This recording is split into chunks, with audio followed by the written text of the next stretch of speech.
हाय मेरे प्यारे बच्चों, हम अभी तक कितनी एक्सरसाइज कर चुके हैं? 1.1 कर चुके हैं, 1.2 कर चुके हैं, 1.1 नहीं किया, आज 1.1 करेंगे, 1.2, 1.3 और 1.4। वो जितनी भी वीडियो हो पहले हमें डली हुई चैनल पर वो देख लेना। अच्छा, मैं इसी बीच में एक चीज़ कहना चाहूँगा कि हमें पता है कि हम अभी सभी घर पर बैठे हुए हैं। क्यों बैठे हुए हैं? कहीं कोरोना वायरस की महामारी जो चल रही है उसकी वजह से। तो भारत सरकार ने एक पहल की है कि आप जो भी इस वीडियो को देखें वो ज़रूर अपने मोबाइल में आरोग्य सेतु ऐप डाउनलोड कर लें, है ना। हम सबको पता है कि वायरस की भी कोई वैक्सीन आई नहीं है, मतलब कोई वायरस को हम सही नहीं कर सकते या कैसे कर सकते, लेकिन जो आरोग्य सेतु ऐप है वो और लोगों को संक्रमित होने से बचाएगा।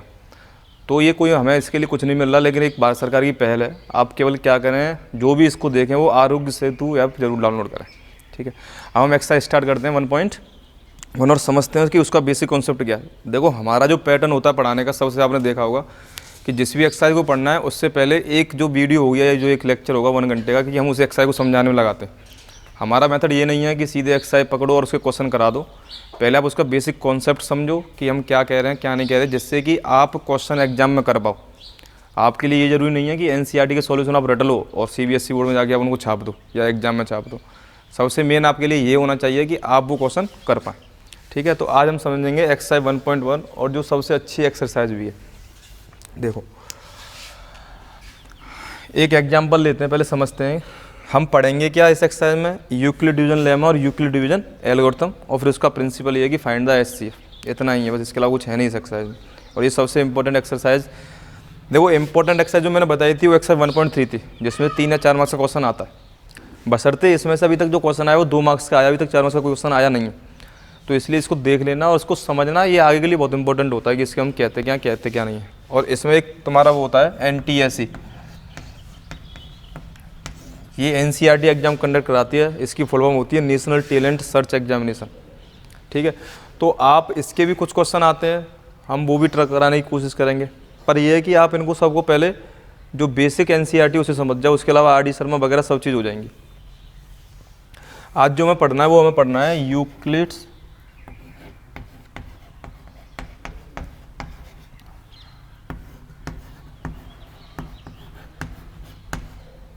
डिवीजन, यूक्लिड्स डिवीजन लेमा, हमें ये पढ़ना है, ठीक है। अच्छा, एक और इसमें एक नाम साथ ही साथ चलता है, यूक्लिड डिवीजन लेमा और एल्गोरिथम।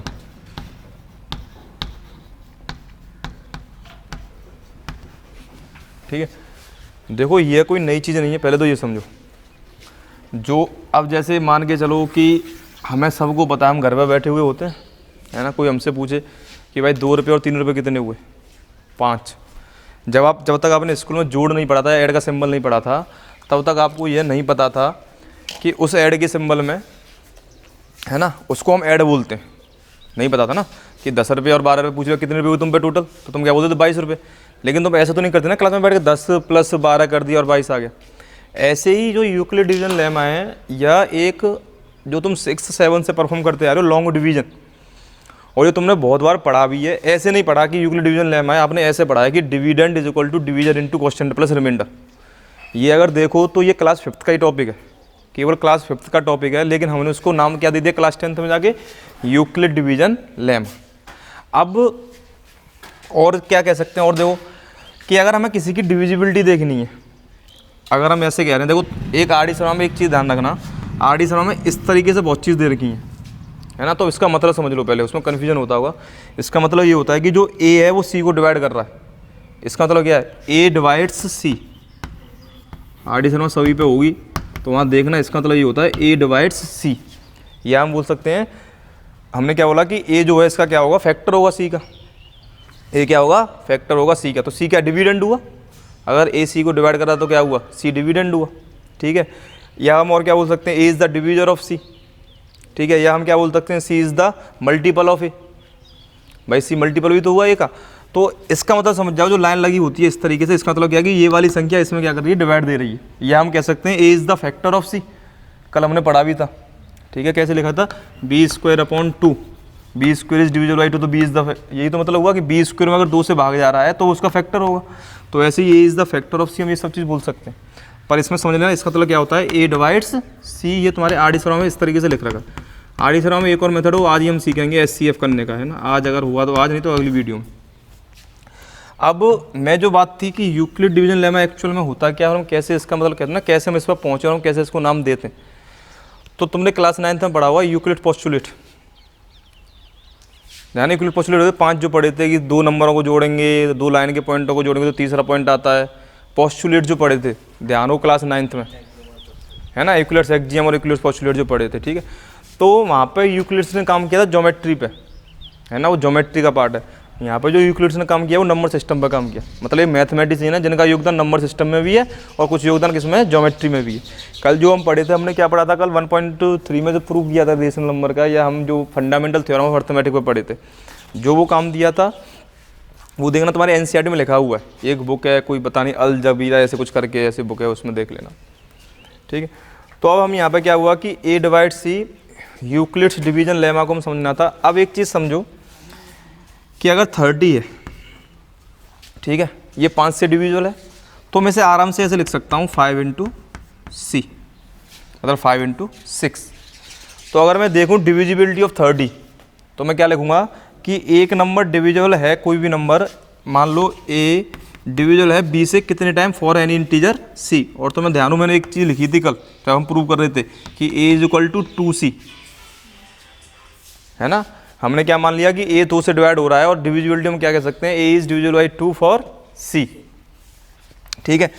तो अब इससे हम क्या समझे कि कोई भी नंबर उससे डिविजिबल हो रहा है तो कुछ टाइम से जाएगा, है ना, रिमाइंडर यहाँ पर क्या कुछ नहीं बच रहा। हम ये कह सकते हैं कि A कब डिविजिबल होगा किसी नंबर से, मान लो A is divisible by B, अगर A B से डिविजिबल है तो फॉर एनी इंटीजर C, तब ये A डिविजिबल है। अगर हमें डिविजिबिलिटी ऑफ A सीखनी है, एक्सप्रेस करना है, तो हम क्या लिख सकते हैं, A = B × C।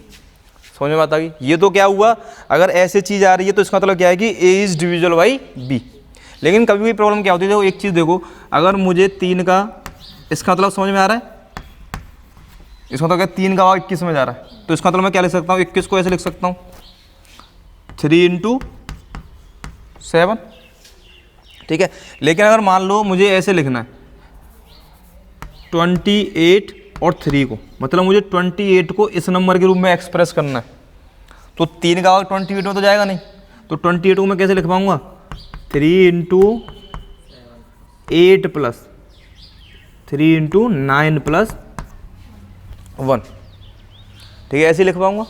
अच्छा यार, और देखो अगर मुझे मान लो ये लिखना है 27, तो कैसे लिख जाएगा, 3 × 9, सही बात है। या मुझे मान लो अगर 26 लिखना है तो कैसे लिख जाएगा, 3 × 8 + 2, ऐसे लिख सकते हैं। तो हमने ये देखा कि ये जो नंबर सिस्टम है जिसमें डिवाइड चला गया, तो ये डिविजिबिलिटी हो गई इसके हिसाब से, हमने इसको इस इंटीजर के फॉर्म में लिखनी है इसके हिसाब से। लेकिन अदर देखे जाए तो उसमें क्या बच रहा है, हमारा कुछ ना कुछ बच रहा है ना, पूरा पूरा भाग नहीं जा रहा। तो और एक और चीज़ हमने क्या ऑब्जर्व की कि हम जिससे भाग दे रहे हैं, हम जिससे भी भाग दे रहे हैं, तो जो बच रहा है वो उससे कम ही बच रहा है, जो बच रहा है उससे क्या बच रहा है, कम बच रहा है। ऐसा नहीं है कि इससे ज़्यादा बच गया है उसके बराबर बच गया, ठीक है। तो हमें यहाँ से समझ में क्या आती है, एक चीज़ समझ में आई कि हम किसी भी नंबर को, किसी भी 2 नंबर को, कोई भी 2 नंबर मान लो, ऐसे मान लो हम मान लेते हैं 28 और 6, हम किसी भी 2 नंबर में से एक बड़े नंबर को, हम किन्हीं भी 2 नंबर में से एक बड़े नंबर को उसके छोटे नंबर के रूप में लिख सकते हैं। अगर ये छोटा नंबर हमें दे रखा है, कैसे लिखोगे कि 28 = 6 × 4 + 4, हम ऐसे आराम से लिख सकते हैं इसको।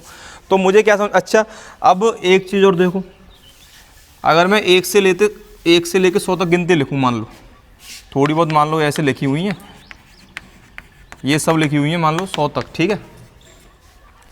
तो इसमें जितने भी नंबर होंगे 1 से लेके 100 तक, गौर करना, या तो इवन होंगे या ऑड होंगे, या तो इवन होंगे या ऑड होंगे। अगर हम पूरे नंबर, ऐसा तो है देखो प्राइम भी हो सकते हैं, कंप्यूटर, लेकिन एक मोटी मोटी भाषा में बोले हम जो पढ़ते हैं तो क्या होंगे, या तो इवन होंगे या ऑड होंगे। अगर हम देखें तो हम 3 को कैसे लिख सकते हैं, 2 × 1 + 1, 5 को देखें तो हम कैसे लिख सकते हैं, 2 × 2 + 1, सही बात है कि नहीं। हम 7 को कैसे लिख सकते हैं, 2 × 3 +। यहीं से एक चीज़ समझो कि अगर मुझे 7 को इसके फॉर्म में लिखना है, 2 के फॉर्म में लिखना है, तो इसका जो क्वोशेंट है जो इसका क्वोशिएंट है और जो इसका रिमाइंडर है वो हमेशा कैसा रहेगा, कांस्टेंट रहेगा। भाई ऐसा तो नहीं है अगर मुझे 7 को 2 के फॉर्म में एक्सप्रेस करना है तो मैं यहाँ पे 4 लिख दूंगा या यहाँ पे 5 लिख दूंगा। ये हमेशा क्या रहेगा, मतलब मोटी क्या, अगर समझे कि अगर मैं 2 का भाग 7 में दूंगा तो ये पक्की बात 3 बार ही जाएगा। तो ये तो हमेशा कैसा रहना, कांस्टेंट ही रहना, चेंज तो हो नहीं सकता। क्या कांस्टेंट रहेगा इसमें, बी और आर कांस्टेंट रहेगा। ठीक है, तो मैंने क्या देखा, अच्छा एक और चीज़ देखो कि इन नंबर के लिए ये चीज़ कांस्टेंट है, लेकिन ये क्या हो रही है, वेरी हो रही है। यहाँ पे 2 का भाग 1 बार गया, यहाँ पे 2 का भाग 2 बार गया, यहाँ पे 2 का भाग 3 बार गया। तो इसका मतलब क्या है कि मैं इस नंबर को कुछ भी कह सकता हूँ, मतलब एक इंटीजर है। अगर हम जैसे अलजेब्रिक का मतलब क्या होता है कि हम उसे एक बहुत जनरलाइजेशन रूप दे देते हैं। जैसे कैसे कि मैं इसे ऐसे लिख दूँ, अगर मैंने क्या देखा कि जितने भी ऑड नंबर हैं उनमें 2 का भाग तो जा रहा है कुछ हद तक, भाई ऐसे मतलब क्या है, 2 का भाग जा रहा है, लेकिन रिमाइंडर कितना बच रहा है हमेशा, भाई 1 ही तो बचा हमेशा। तो मैं ऑड नंबर को कैसे लिख सकता हूँ, ऐसे लिख सकता हूँ। अच्छा इवन नंबर को देखा तो वो सभी कैसे हैं, मल्टीपल हैं। भाई जो 2 है वो कैसे लिख जाएगा, 2 × 1। जो 4 है वो कैसे लिख जाएगा, 2 × 2। मतलब सिंपल डिविजिबिलिटी वाला रूल आ गया कि भाई 4 पूरा 2 से डिविजिबल हो रहा है। तो जो इवन नंबर होंगे वो किस फॉर्म में होंगे, 2c मान लो या 2q मान लो। यहाँ पे ऐसा नहीं है कि ये q और ये q सेम हो गए, हम इस चीज़ को समझो, यही कन्फ्यूज होता है हमें। ये q और ये q सेम नहीं है, हम क्या कह रहे हैं, q कोई सा भी इंटीजर हो सकता है। अगर सेम भी हुआ तो हो सकता है कि यहाँ पे 1 आ रहा हो, यहाँ पे 1 आ रहा हो, तो ये कितना हो जाएगा, 3 हो जाएगा। लेकिन अगर मान लो यहाँ पे 2 और यहाँ पे 3 तो अंतर हो जाएगा कि नहीं, ये 7 हो जाएगा और ये कितना हो जाएगा, 6 हो जाएगा। ये अगर 5 हो जाएगा, यहाँ पे 2 और यहाँ पे कितना हो जाएगा, ये 6 हो जाएगा। तो q हम यहाँ पे क्या है, इंटीजर, और वो इंटीजर कोई भी ले सकते हैं। q इससे मतलब समझना कि ये q सेम है, q का यहाँ पे मतलब क्या है, इंटीजर है, और वो इंटीजर तुम कोई सा भी ले सकते हो q भी। ठीक है, यही बड़ी दिक्कत देता है कि हम यहाँ पे q समझते तो हमें क्या लगता है कि सेम है, हम जो पुट करेंगे वही जाता है। ये कोई सा भी इंटीजर हम यहाँ पे ले सकते हैं, केवल हमने फॉर्म लिखी है और ना इसकी कोई स्पेसिफिक वैल्यू है। पर हाँ, अगर हम अभी क्लास 10 में पढ़ रहे हैं तो q हम हमेशा कैसा लेंगे, पॉजिटिव लेंगे। हम किसके लिए पढ़ेंगे, पॉजिटिव डिवीजर के लिए पढ़ेंगे, है ना। जैसे हमने उसके लिए पढ़ा था, किसी में कहा था ना पॉजिटिव फैक्टर, किसमें बोला, ध्यान करो, किसी को बोला था पॉजिटिव फैक्टर, ध्यान करना। ठीक है, तो हम ऐसे ही करके हम जो पढ़ रहे हैं अभी क्लास 10 में, वो किसके लिए पढ़ रहे हैं, हम पॉजिटिव चीज़ों के लिए पढ़ रहे हैं, है ना। पॉजिटिव नंबर्स के लिए पढ़ेंगे, डिवीजन, पॉजिटिव प्राइम फैक्टर भी पढ़ेंगे, है ना। प्राइम फैक्टर में बोला था कि उसके डिवीजर कैसे होते हैं, पॉजिटिव होते हैं। इसलिए बताया था कि प्राइम नंबर नेगेटिव भी नहीं हो सकता। तो हम यहाँ पे भी जो पढ़ेंगे वो किसके लिए पढ़ेंगे, पॉजिटिव के लिए पढ़े। तो मुझसे एक चीज़ समझ में आई, इन सब चीज़ों से क्या दिख रहा है मुझे, ज़रा देखो कि अगर कोई ए और बी 2 नंबर है, अब हम क्या कर रहे हैं, जनरलाइज कर रहे हैं कि देखो मान लो कि अगर ए और बी कोई 2 नंबर है, ए और बी क्या है, 2 नंबर है, जिसमें ए क्या है, बी से बड़ा है, जिसमें ए क्या है, बी से बड़ा है। तो मैं से ऐसे लिख सकता हूँ ना, ए में B into Q plus R. अभी हमने देखा बहुत सारे एग्जाम्पल जो देखे, कैसे अगर ये 7 है और ये 3 है, मुझे 7 को इस फॉर्म में एक्सप्रेस करना है, इस नंबर की फॉर्म में एक्सप्रेस करना है, तो मैं कैसे लिखाऊंगा 7 को, 3 × 2 प्लस, मैंने वही कर दिया कि अगर ए बी से बड़ा है तो मैं इस तरीके से इसको ऐसे लिख सकता हूँ। अच्छा मैंने ये भी देखा आर के बारे में, क्या देखा था कि आर जिससे हम भाग दे रहे हैं, भाग किससे दे रहे हैं, बी से, उससे क्या थी, हमेशा छोटी थी, उससे क्या थी, हमेशा छोटी थी। अच्छा और एक और चीज़ देखो, हमने एक और चीज़ क्या देखी, आर 0 भी हो रही थी, 0 हो रही थी, तो मैं क्या लिख सकता हूँ, R is greater than equal to 0। ठीक है, R is greater than equal to 0, जिसकी तरफ मुंह फटा होता है वो बड़ा होता है ना। तो आर 0 हो सकता है, 0 से बड़ा हो सकता है, लेकिन हम जिससे डिवाइड देने उससे हमेशा क्या होगा, छोटा। और यह क्वेश्चन अब की बार तुम्हारी पेपर में आया है 1 नंबर में, ध्यान रखना, ये कंडीशन पे ही आ गया। ठीक है, जो 2020 का रीसेंट मैथ पेपर हुआ उसमें ये क्वेश्चन आया है कि यह कंडीशन जो यूक्लिड डिवीजन लेमा की, ये कब होल्ड होती है, जब R is greater than equal to 0 less than B हो। यही क्वेश्चन तुम्हारा सेम एनसीईआरटी एग्जाम पेपर में भी है, और यही तुम्हारा सेम क्वेश्चन आर.डी. शर्मा का जो लास्ट एमसीक्यू है वो यही है। देखना अपने चैप्टर में जो लास्ट एमसीक्यू है वो यही है। तो हमें इससे यहाँ से क्या पता पड़ा कि जो रिमाइंडर होगा या तो वो 0 हो सकता है, या जिससे हम भाग दे रहे हैं उससे बड़ा हो सकता है। इसका मतलब क्या कि अगर मैं किसी संख्या में 4 से भाग दे रहा हूँ, कोई भी संख्या हो, तो वहाँ 4 से भाग देने पर किसी भी संख्या में रिमाइंडर आने की क्या क्या पॉसिबिलिटी हो सकती हैं।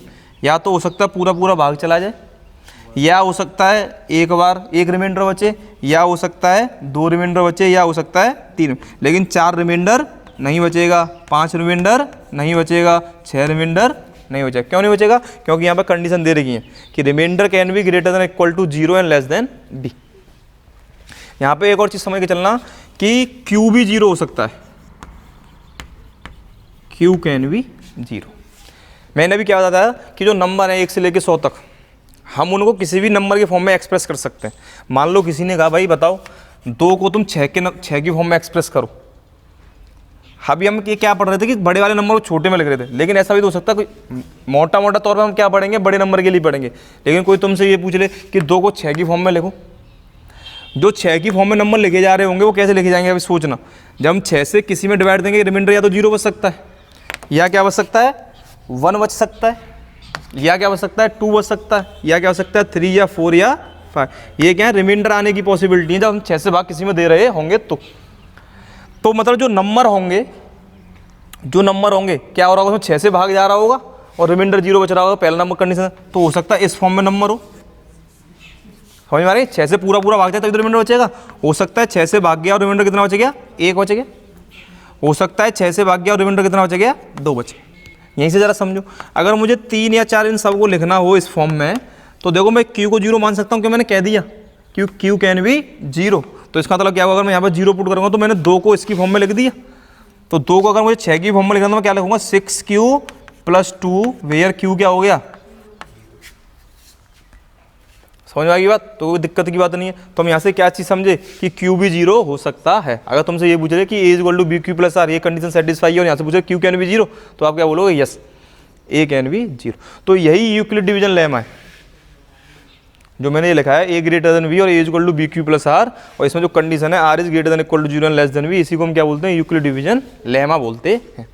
अच्छा, लेमा क्या होता है? लेमा एक प्रूवन स्टेटमेंट होता है कि कोई भी स्टेटमेंट जो पहले प्रूव हो चुका हो या प्रूव है। जो एल्गोरिथम होता है, हम उस लेमा को या जो स्टेटमेंट पहले प्रूव हो चुका है उसी किसी चीज़ में बार बार यूज करते हैं, स्टेप बाय स्टेप यूज करते हैं, तो हम उसे क्या बोलते हैं? एल्गोरिथम बोल देते हैं। लेमा मतलब क्या है कि उसका एक बार यूज हुआ और उसको ही हम बार बार यूज करें तो वो क्या बन जाती है? हमारी एक एल्गोरिथम बन जाती है। ठीक है, इसकी हम यही चीज़ पढ़ेंगे। जो मेन है ये हमें पढ़ लो, यही यूक्लिड डिवीजन लेमा है, a = bq + r और r > 0 and less then b। ये उतारो चलो। अच्छा, इसमें ये तो बताइए ना q और r कैसे होंगे? यूनिक होंगे, पहले बता दिया था, ये चेंज नहीं हो सकता। अगर b का डिवाइड a में जा रहा है तो q और r कैसे होंगे? यूनिक होंगे। अब इसको हम लिखते हैं कि कैसे लिखेंगे, इसको पहले उतारो, टाइम ले लो। हम यूक्लिड डिवीजन लेमा को कैसे डिफाइन करेंगे? Let a and b are 2 integers. ठीक है, let a and b are 2 integers and there exist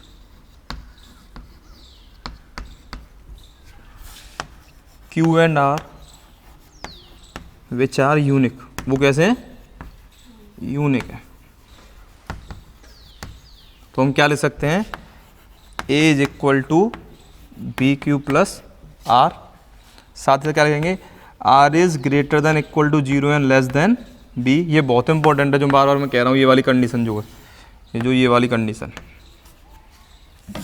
ठीक है। अच्छा, अब क्या हुआ? मान लो मैंने ऐसे लिख दिया, हम किससे डिवाइड दे रहे हैं? b से डिवाइड दे रहे हैं। अच्छा, इसका मतलब क्या होगा अगर मैं ऐसे लिख देता हूँ तो कि b का भाग a में चला गया, b डिवाइड्स a, तो इस कंडीशन में क्या होगा? रिमाइंडर क्या बचेगा? 0। हम ये भी कह सकते हैं कि if b divides a then remainder is 0। ये तुम्हारी आर डी शर्मा की लैंग्वेज है, आप सभी आर डी शर्मा बहुत पढ़ते हो, तो उसमें ये दे रखा है कि इस डंडे का मतलब क्या होता है? इस डंडे का मतलब ये होता है कि जो b है वो इसका तो फैक्टर है a का, या b का भाग a में जा रहा है। जब b का भाग a में जा रहा है तो इसका क्या? Remainder is 0। ठीक है, समझ में आ गया यूक्लिड डिवीजन लेमा? अब इस पर जो क्वेश्चन आते हैं कैसे करते हैं वो करेंगे, है ना। चलो देखो, पहले एक्सरसाइज कर लेते हैं, फिर जो एक्स्ट्रा क्वेश्चन है वो करेंगे। इसका अभी हम जो यूज करेंगे वो एचसीएफ फाइंड करने में भी करेंगे, पर वो कैसे करते हैं पहले इस पर जो केवल इसी पे बेस क्वेश्चन है पहले वो कर लेते हैं, फिर एचसीएफ कैसे फाइंड करते हैं वो देखेंगे। एक्सरसाइज कौन सी करने आ रहे हैं हम? 1.1। ठीक है, अगर मान लो क्वेश्चन ये आ गया कि शो डैट, अब ये शायद एग्जाम्पल भी हो सकता है, मुझे ध्यान नहीं, show that any positive integer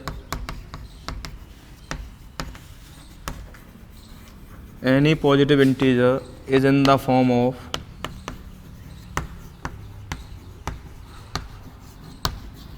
2q और 2q प्लस 1। ठीक है, हमें ये क्वेश्चन शो करना। तो ये प्योरली डिपेंड है यूक्लिड डिवीजन लेमा पे। यहाँ पे यूक्लिड डिवीजन एल्गोरिथम का यूज नहीं हो रहा। और अगर एक चीज़ समझनी है कि यूक्लिड में डिवीजन ही क्यों प्रयोग करते हैं, देखो इससे अगर हम वैसे ही समझना चाहते हैं यूक्लिड में वो डिवीजन आ रहा है जो हम पढ़ रहे हैं यूक्लिड डिवीजन लेमा, तो वो जो थ्योरम भी पढ़नी है वो किसके लिए पढ़नी है, डिवीजन के लिए पढ़नी। अब देखो इसने क्या कहा है, इसने यूँ कहा है कि जो भी पॉजिटिव इंटीजर एग्जिस्ट कर रहा है इस भारतवर्ष में, इस इंडिया में, इस पूरे विश्व में जो भी पॉजिटिव नंबर एग्जिस्ट कर रहा है वो हम उसे इस तरीके से लिख सकते हैं। और नहीं तो तुम देख लो, कोई भी नंबर ले लेना, 2q का मतलब क्या है कि उसमें 2 का पूरा भाग चला गया, और 2q प्लस 1 का मतलब क्या है कि उसमें 2 का भाग दिया तो रिमाइंडर क्या बच गया, 1 बच गया। अब हम इसे करते कैसे हैं ये देखो, मैं क्या मानूंगा, सॉल्यूशन देखो कैसे लिखेंगे।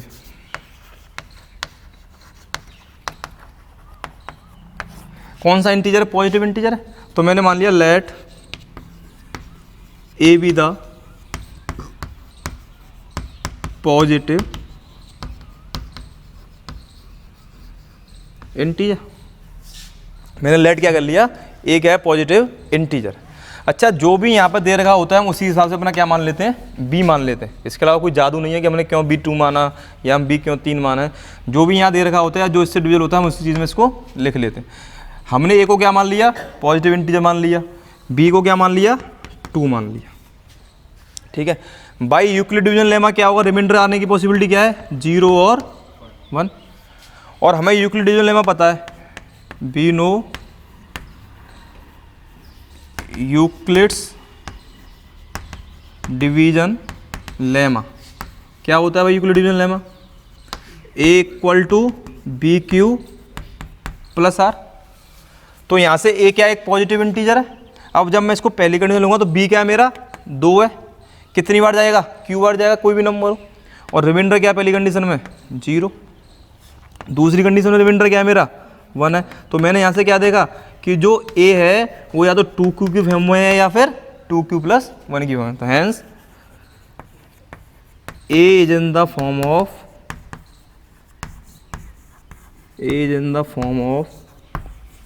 2q और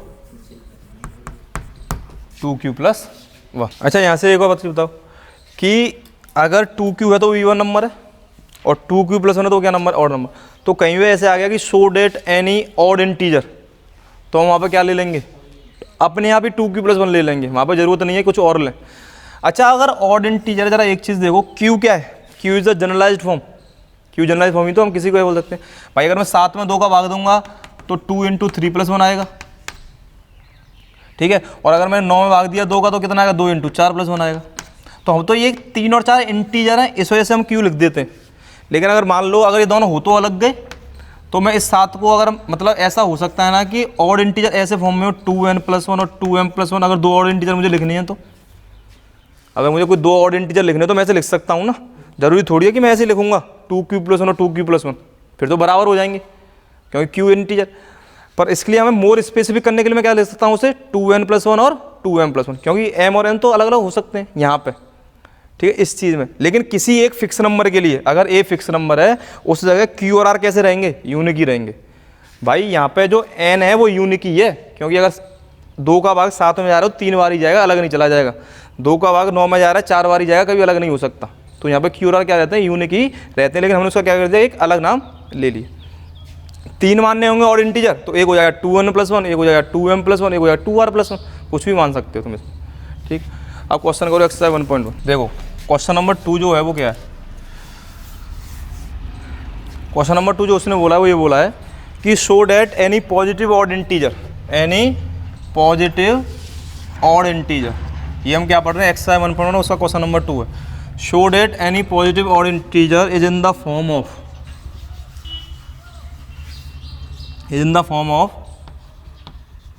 6q + 1। ठीक है, 6q + 3 और 6q + 5। मुझे ये लिखना है कि जब भी मैं किसी ऑड नंबर में, अब देखो वही वाली बात आ गई कि मुझे यहाँ पे अगर दिखाना होता तीनों को मैं कैसे दिखाऊंगा, तो मैंने बोला था q कैन बी 0, तो मैं q 0 पुट कर दूंगा, 3 आ गया। q यहाँ पर 0 पुट कर दूंगा तो 1 आ जाएगा, q यहाँ पर 0 पुट कर दूंगा तो 5 आ जाएगा। तो q कैन बी 0। अब मुझे लेकिन दिखाना क्या है, a जो है मेरा, जो मेरा इंटीजर है वो कैसा है, ऑड है। वहाँ पे क्या था, पॉजिटिव इंटीजर था, इसलिए मैं ए को क्या मान के चला था, पॉजिटिव इंटीजर। यहाँ पे मेरा ए क्या है, ऑड इंटीजर, तो मैं लेट क्या करूँगा, let A be the odd. पहला स्टेप समझ में आया, हमें सॉल्यूशन कर रहे हैं कि हमने क्या कर लिया, ए को क्या मान लिया, ऑड इंटीजर मान लिया। अगर ए ऑड इंटीजर है, मैंने बी को क्या मान लिया, 6 मान लिया, बी को क्या हो गया 6। अब वही वाली बात है कैसे माना, क्योंकि यहाँ पे दे रखा है, ठीक है। जब मैंने यहाँ पे 6 मान लिया तो मेरे रिमाइंडर क्या आएंगे, remainder should be R should be 0 1 2 3 4 5। अच्छा, अगर मेरे रिमाइंडर ए आ रहे हैं और अगर मेरा बी ये है, तो मेरा ए किस फॉर्म में होना चाहिए, मेरा ए जो फॉर्म में होना चाहिए वो किसी के फॉर्म में होना चाहिए, 6q plus 1 6q plus 2 6q plus 3 6q plus 4 और 6q प्लस। लेकिन दिक्कत क्या आ गई, जो ए है वो तो ऑड इंटीजर है भाई, जो ए है वो क्या है, ऑड इंटीजर है। तो जरा ए का बताओ, 6q plus 2 6q plus 4 is not odd integer, is not odd integer. क्यों नहीं है, because it is divisible by, लिखने में इतना ही छोड़ देंगे। लेकिन अगर तुम्हें समझना है, अगर तुम्हें यहाँ समझना है कि हमने ऐसे कहते हैं 2 का भाग 6 में चला जाएगा, 6q में चला जाएगा, 3 बार जाएगा, 2 का इसमें चला जाएगा, क्योंकि 2 इनका कॉमन फैक्टर है। अगर आप डिवीजन ना लिखो तो 2 इसमें भी कॉमन आ रहा है और 2 इसमें भी कॉमन आ रहा है, और जिसमें भी 2 कॉमन आता है वो क्या बन जाता है, इवन नंबर बन जाता है। तो इसका मतलब क्या हुआ, 6q plus 2 6q is not odd, ये ऑड नहीं है। क्यों नहीं है, क्योंकि इट इज डिवाइड टू या it has common factor, common factor 2। अब ये ऑड है नहीं, तो जो बचे कुछ हैं वो क्या होंगे, इवन होंगे। तो यहाँ पे लिख लो, जो बचे कुछ हैं वो क्या होंगे, ऑड होंगे। तो जो ए बचा वो क्या बचा, so A in the form of 6q plus 1 और 6q प्लस, ठीक है, ऐसे लिखते हैं। जो भी दे रखा होता है उसे मानते हैं पहले ऑड, फिर ए की कंडीशन क्या होगी, तो ए इस कंडीशन में हो सकता था। लेकिन 6q प्लस 2 और 6q और 6q प्लस 4 ऑड नहीं है। क्यों नहीं है, क्योंकि इनका जो कॉमन मल्टीपल है या कॉमन फैक्टर है वो क्या है, 2 है। और इनका जब 2 कॉमन फैक्टर है तो बच्चे कुछ है वो क्या होंगे, फिर वो ऑड ही होंगे। ठीक, उतारो जरा ऐसे। क्वेश्चन नंबर 4 एनसीईआरटी है, ठीक है। क्वेश्चन नंबर 2 कर लिया, अब हमें जो करना है वो क्या करना है, क्वेश्चन नंबर 4 करना है। इसने क्या बोला है कि use Euclid's division lemma to show square of any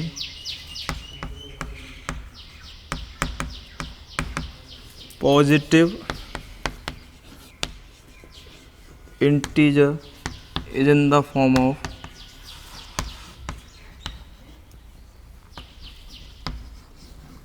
ठीक है, किस फॉर्म में होंगे, या तो 3q की फॉर्म में होंगे या फिर 3q प्लस 1 में। यहाँ पे m ले लिया उसने, 3m और 3m प्लस 1।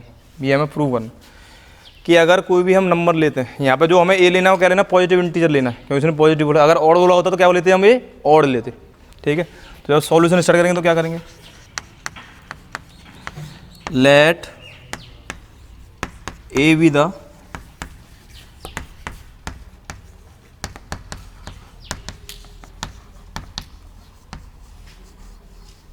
सही बात है, जो ए है वो हमारा क्या है, पॉजिटिव इंटीजर।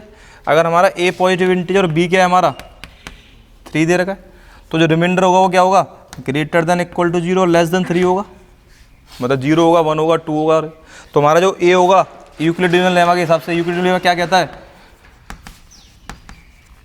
लिख लेना, यूक्लिड डिवीजन लेमा क्या बोलता है, A is equal to B Q plus, तो यहाँ से ए किस हिसाब में आ जाएगा 3q, या तो ए 3q होगा या फिर ए क्या होगा 3q प्लस 1 होगा, या फिर ए क्या होगा 3q प्लस 2। लेकिन मेरा क्वेश्चन ये नहीं है, अभी हमने ए निकाला है, उसने क्या बोला है, स्क्वायर करना है उस ए का। भाई जो ए पॉजिटिव इंटीजर इस फॉर्म में आ गया, अब मुझे क्या करना पड़ेगा, ए का स्क्वायर करना पड़ेगा। जब मैं ए का स्क्वायर करूँगा तो A square is equal to 3q का होल स्क्वायर। सही बात है, 3q का होल स्क्वायर मतलब क्या आ गया, 9q स्क्वायर। मैं इसे ऐसे लिख सकता हूँ 3 इंटू 3q स्क्वायर। q क्या था, इंटीजर था। यहाँ पे m भी क्या है, इंटीजर है। हम पर क्या कर रहे हैं, जनरलाइजेशन रूप दे रहे हैं, ठीक है।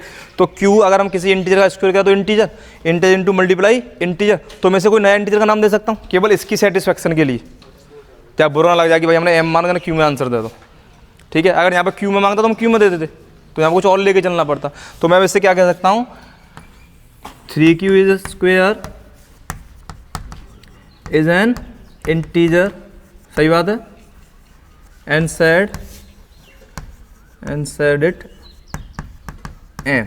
तो एम भी इंटीजर होगा, मैंने उसे क्या बोल दिया, एम भी इंटीजर है। तो यहाँ से क्या हुआ, ए स्क्वायर किसके बराबर आ गया, 3m के बराबर, ठीक है। आगे वाला देखते हैं। मैंने ए स्क्वायर मान लिया। अब जो ए है मेरा जो अगला, वो किस नेक्स्ट फॉर्म में, 3q+1 की फॉर्म में। मतलब जो ए है वो किसकी फॉर्म में है, 3q+1। लेकिन मुझसे पूछा गया था square of any positive integer, तो मैं इसका स्क्वायर करूँगा, A square is equal to 3q+1 का whole square.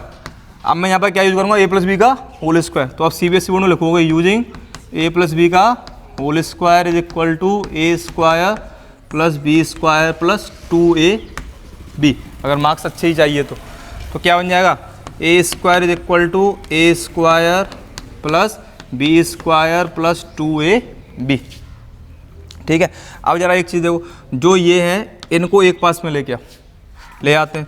A square is equal to क्या हो जाएगा, 9q स्क्वायर प्लस 6q। भाई वैल्यू थोड़ी चेंज होगी, एडिशन है, और वैसे ही पढ़ा होगा 7 6 7 3 एसोसिएटिव जो प्रॉपर्टी होती है एसोसिएशन वाली, ये वही है। अब जो ये चीज़ है इसमें क्या कॉमन आ रहा है, भाई हमें से लिखते हैं ना, 3 इंटू क्यू ब्रैकेट में 3q+2 और +1। जरा देखो, q इंटीजर था, इंटीजर का मल्टीप्लाई इंटीजर से क्या है, इंटीजर, इंटीजर में कुछ जोड़ा इंटीजर, इंटीजर का मल्टीप्लाई फिर इंटीजर से क्या, तो क्या है, इंटीजर। तो मैं इसे कोई नया नाम दे सकता हूँ, से q इंटू 3q+2 और न्यू इंटीजर क्या बोल सकते हैं, m। तो A square is equal to क्या हो गया, 3m+1, ठीक है। ये जब ए कब था, जब ए 3q+1 की फॉर्म में था। अभी हमने ए किसकी फॉर्म में ले लिया था, 3q की फॉर्म में ले लिया था। अब जो हमें ए फॉर्म लेना है वो क्या लेना है, ए की फॉर्म क्या लेनी है, 3q+2। उतार लो जरा थोड़ा, वैसे टाइम ले लो थोड़ा उतारने, ठीक है। अब जो ए है वो क्या है, 3q+2 है। तो मतलब मुझे 3q+2 का क्या करना है, होल स्क्वायर करना है। क्या होगा, 9q square plus 4 plus 12q, ठीक है। देखो मैं इसे कैसे लिख सकता हूँ, 9q स्क्वायर, क्योंकि मुझे ये देख लेना है कि इस सम में कोई 3 का कॉमन ना रह जाए।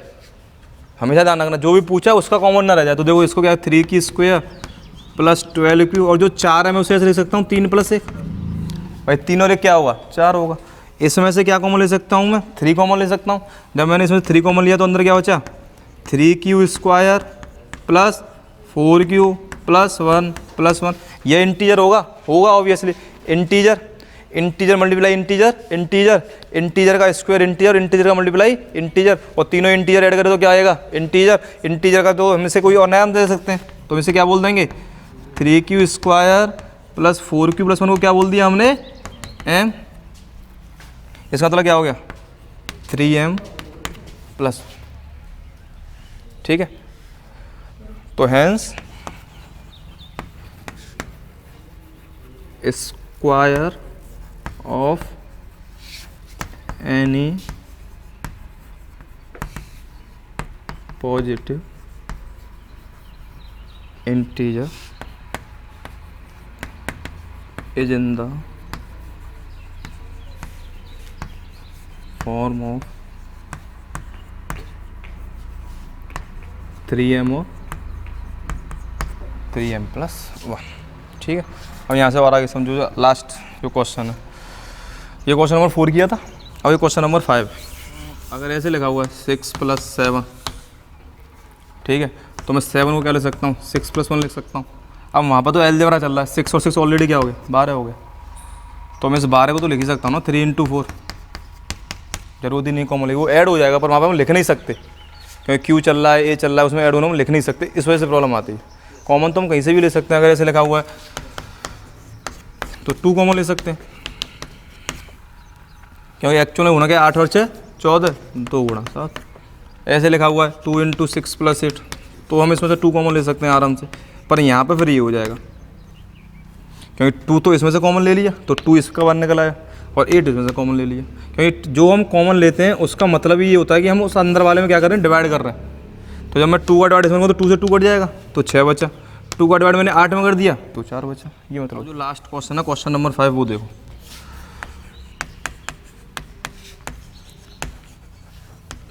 Show that cube of any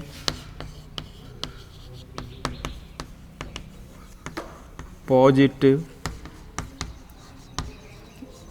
odd integer is in the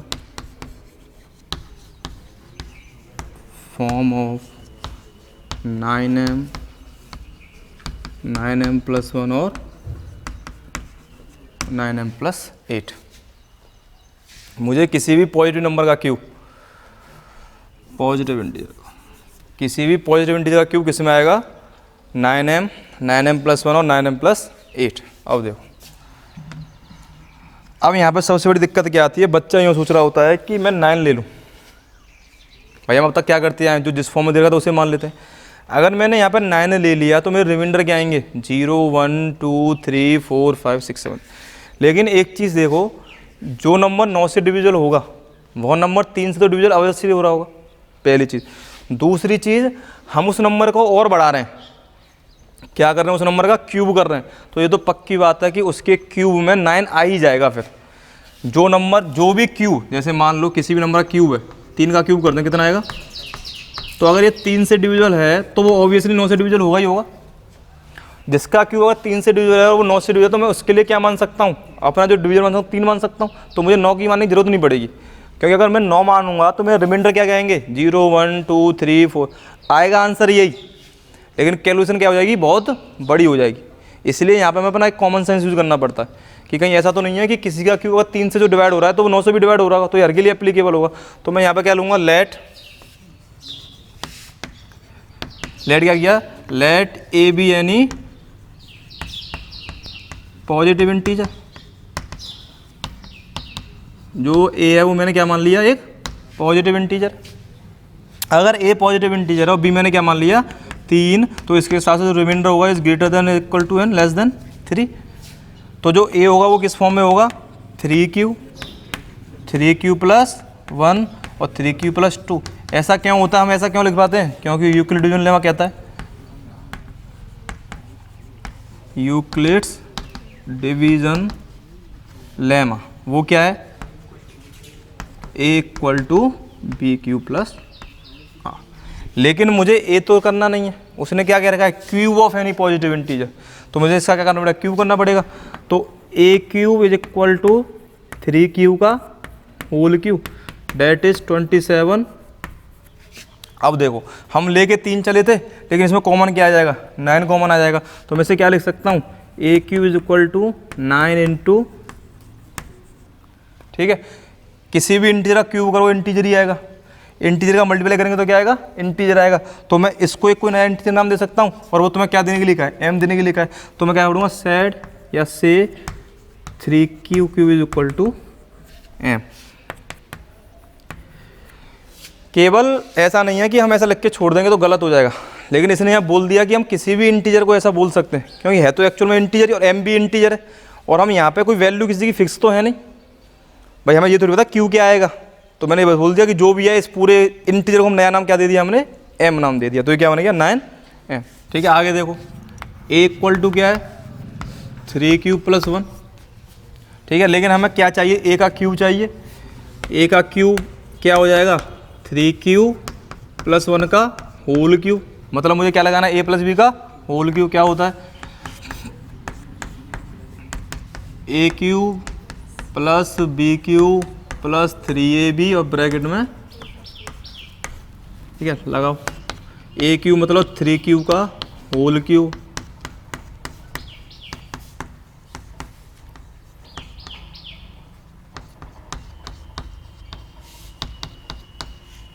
ठीक है, ये होगा 3 क्यू का होल क्यूब क्या होगा, ठीक है, ये क्या लग गया 9 क्यूब ब्रैकेट में और 1 का क्यूब कितना हो गया 1 हो गया। ठीक है, इसमें से क्या कॉमन आ जाएगा, इनमें से 9 क्यू कॉमन आ रहा है, अंदर क्या बचेगा 3 Q square plus 3 Q plus 1, क्योंकि मैंने बताया कॉमन लेने का मतलब क्या होता है, उसमें डिवाइड कर दो और जो बच्चे उसे ब्रैकेट में लिख दो। जब मैं 9 क्यू को इसमें डिवाइड करूंगा तो क्या बचेगा 3, क्योंकि 9 से 3 बार गया और क्यू की एक पावर कट जाएगी तो क्यू स्क्वायर। जब मैंने 9 क्यू का इसमें 9 क्यू में डिवाइड किया तो एक बार जाएगा और एक का मल्टीप्लाई इससे अंदर किया तो 3 क्यू प्लस 1 आ गया और इधर क्या बचा। अब वही वाली बात रामायण गीता की तरह पढ़ दो, 1 इंटीजर है, अपने समझने के लिए लिखते नहीं हम ये कि हम इसे इंटीजर क्यों बोल दे रहे हैं। 3 इंटू क्यू भी इंटीजर होगा, किसी इंटीजर का स्क्वायर किया वो भी इंटीजर, मल्टीप्लाई इंटीजर इंटीजर, जब सबको ऐड किया इंटीजर, तो मैं इस पूरे को एक नया नाम दे सकता हूँ क्योंकि इंटीजर ही देना मुझे नया नाम, पर बशर्ते जो एम होगा वो भी क्या होगा इंटीजर ही होगा। ऐसा होगा ना एम इज रेशनल नंबर, अपने मन में मान लो, तो यहाँ पे क्या लिखेंगे से और इंटीजर मतलब इंटीजर से क्या तो वो भी इंटीजर, तो मैं q into 3 Q square plus 3 Q plus 1 को एक नया नाम दे देता हूँ m। देखो बड़ी क्या होता है कि कहते हैं ना एक अच्छे वे में लिखने के लिए हम इस चीज़ को बोल देते हैं बस कि ये होना तो पूरा इंटीजर ही है। अब अगर एक चीज़ सोचा जाओ इंटीजर तो ये भी है, तो integer into integer integer integer plus integer पूरे को हम बोल देते, पर नहीं, उसने जो हमें क्वेश्चन दे रखा है हमें उस फॉर्म में लेके आना है, इस वजह से हम इसको एक अच्छी तरीके से लिखने के लिए हम क्या बोलेंगे एम क्यूब, क्योंकि उसने बोला कि हम किसी भी क्यूब में जब डिवाइड कर रहे हैं 9 से तो 9 तो होना ही चाहिए उसके फॉर्म में और रिमाइंडर भी बचना चाहिए, तो इसको एक अच्छे ढंग से लिखने के लिए हम इसे क्या नया नाम दे देते हैं इंटीजर का, क्योंकि एक्चुअल है तो ये इंटीजर ही भाई, इसको कुछ भी बोलो एम बोल दो। एम क्यों बोल रहे हैं, क्योंकि उसने क्वेश्चन दे रखा है एम, अगर मान लो उसने आर दे रखा होता तो हम यहाँ पे आर लिख रहे होते, और यहाँ पर उसने सी दे रखा होता तो हम सी लिख रहे होते। ऐसा मत करना कि वहाँ पे आ जाए ए फिर क्वेश्चन में अपने आप काट के ना ऐसा हमारे एनसीईआरटी में एम हो अब हम एम तो करेंगे नहीं, क्योंकि ये जनरलाइज्ड फॉर्म है। एलजेब्रा क्या कहता है, किसी को भी ए मानो, किसी को बी मानो, किसी को भी सी मानो, ये नहीं है कि एक्स ही लेके चल रहे हैं कि let X be let Y be, ये कोई जरूरी नहीं होता। एलजेब्रा फ्री करता है, मैथ्स में ये चीज़ है, हर चीज़ फ्री करो, कॉन्सेप्ट समझो, हर कोई एक्स और वाई नहीं माना जाता। यहाँ पे हम बाउंड है एम कहने के लिए, क्योंकि उसने हमें क्वेश्चन में एम कह दिया, उसने एस कह रखा होता तो हम एस कर देते। ठीक है, तो मैंने इसको क्या बोल दिया एम बोल दिया इस पूरे को, तो ये क्या हो गया 9m। ठीक है, ठीक है, अगला क्या है A in the form of 3 Q plus 2, अब इसका क्यूब करना और डायरेक्ट क्यूब कर लेते हैं। ठीक है, ये क्या होगा 27, 2 का क्यूब कितना होगा 8, 3 इंटू 3 इंटू 2 और ब्रैकेट में क्या बचेगा। ठीक है, इन सब को एक साथ लिख लो 27 क्यूब प्लस 3 3 9 2 जा 18 क्यू 3 क्यू प्लस 2 और प्लस 8। ठीक है, इसमें से क्या कॉमन आ जाएगा, सब में से 9 क्यू कॉमन आ रहा है, 9 क्यू कॉमन ले लिया, अंदर क्या बचा 3 क्यू स्क्वायर प्लस 2 और इसका मल्टीप्लाई हो जाएगा इससे, यहाँ तो मल्टीप्लाई करो तो कितना 2 3 जा 6 क्यू प्लस 2 2 जा 4। समझ में आया ना कैसा है, क्योंकि मैंने 9 का डिवाइड किया 2 बार गया, क्यू से क्यू कट गया और 2 का मल्टीप्लाई इसमें मैंने क्या कर दिया अंदर कर दिया, तो 2 3 जा 6 और 2 जा 4। ये पूरा एक इंटीजर ही होगा तो बताने की जरूरत नहीं है भाई, integer plus integer plus integer multiply integer सब क्या होने इंटीजर होने, एक नया नाम देना, इसलिए हम क्या बोल देंगे इसे एम कह देंगे। ठीक है, अब क्या बचेगा यहाँ पे 3 Q square plus 6 Q plus 4 को हम क्या बोल देंगे एम कह देंगे, और एम भी क्या एक इंटीजर है और एक नया इंटीजर है, तो मैं इसे क्या बोल दूंगा 9m प्लस 8। तो हम क्या लिखेंगे, so we conclude that cube of any positive integer is in the form of 9m 9m plus 1 और 9m प्लस 8। क्या लिखेंगे, सो वी कंक्लूड, कंक्लूड क्योंकि हमने पूरा प्रूव कर दिया, so we conclude that cube of any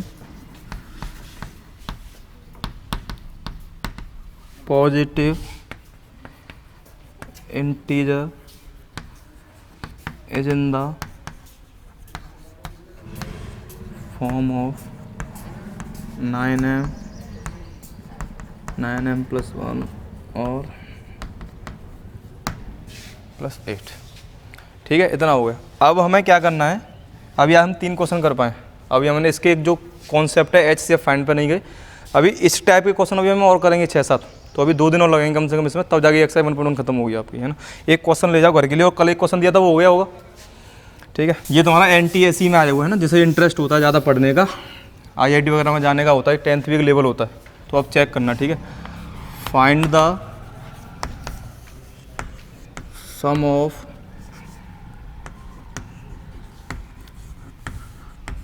all possible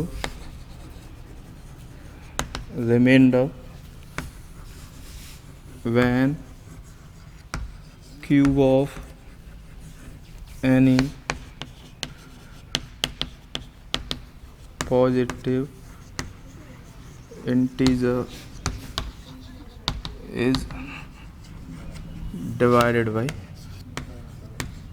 9, ठीक है। ये क्वेश्चन है NTSE में आया हुआ तुम्हारे, डिवाइडेड बाई 9, ठीक है। क्वेश्चन क्या समझ देता हूँ कि हमारा कोई क्यूब है, उसके पॉजिटिव इंटीजर में 9 से भाग दिया, तो जो जो रिमाइंडर बचने की पॉसिबिलिटी होंगी, क्योंकि क्यूब किसी भी नंबर का हो सकता है उसका पॉजिटिव, उनका सम क्या होगा, ठीक है भाई। और जो मैंने कहा है वो ध्यान रखना, सभी को आरोग्य सेतु ऐप डाउनलोड करना है।